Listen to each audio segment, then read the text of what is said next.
ప్రాంతంలో మందిరం గ్రామంలో ఫోరం ఫర్ ఆర్టీఐ ఆధ్వర్యంలో ఏర్పాటు చేసిన రాజ్యాంగ ఆమోద సందర్భంగా ఈరోజు ఇక్కడ మంచి సభ జరిగింది. దానిలో ఆంధ్రప్రదేశ్ మహిళా కమిషన్ చైర్పర్సన్ డాక్టర్ నాయపాటి శైలజ గారు పాల్గొనడం జరిగింది. మరి ముఖ్యంగా ఈరోజు యొక్క ఉద్దేశం మరి 76 సంవత్సరాల క్రితం మన భారతదేశం పరిపాలించే ప్రజాస్వామ్యం మనుగడకి అలాగే అధికారాలు కేంద్ర రాష్ట్ర ప్రభుత్వం అధికారంలో పొందడానికి ముఖ్య కారకమైన ఈ యొక్క మహారాజ్యాంగం ఆమోదం పార్లమెంట్లో ఆమోదం చేసి 76 సంవత్సరాలు అయింది. మరి రాజ్యాంగం పొందుపరిచిన మహనీయులు డ్రాఫ్టింగ్ కమిటీ చైర్మన్ అయిన డాక్టర్ బిఆర్ అంబేద్కర్ గారు, బిఎన్ రావు గారు, అల్లాడి సుబ్రహ్మణ్యం గారు, పట్టాభి సీతారామయ్య గారు ఎంతోమంది ప్రముఖులు ఈ రాజ్యాంగం రచించడంలో ప్రముఖ పాత్ర పోషించారు. మరి ప్రపంచ దేశాల్లోనే అతిపెద్ద రాజ్యాంగం 395 ఆర్టికల్స్ రాజ్యాంగం.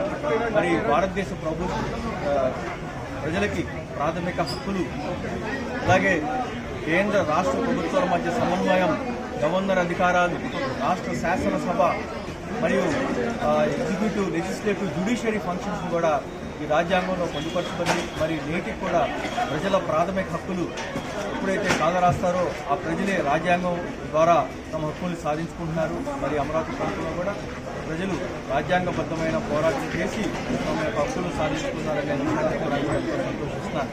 మరి ఇదే స్ఫూర్తితో మరి భారతదేశ ప్రజలు అందరం ఐక్యతగా ఉండి ఈ రాజ్యాంగ స్ఫూర్తిని మరింత ముందుకు తీసుకెళ్లాలని, అభివృద్ధిలో అన్ని వర్గాలకి సమాన అవకాశాలు కలుగజేయాలని, మరి ముఖ్యంగా సమాచార హక్కు చట్టం కూడా భారత రాజ్యాంగ స్ఫూర్తితోనే అమలు చెందింది.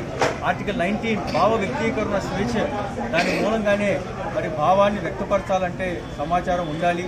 అందుకనే ప్రజలందరికీ కూడా ఈ సమాచార హక్కు చట్టాన్ని 2005 అక్టోబర్ 12న ఇది భారత పార్లమెంట్లో ఆమోదం పొంది నేటికి 20 సంవత్సరాలు పూర్తి చేస్తుంది.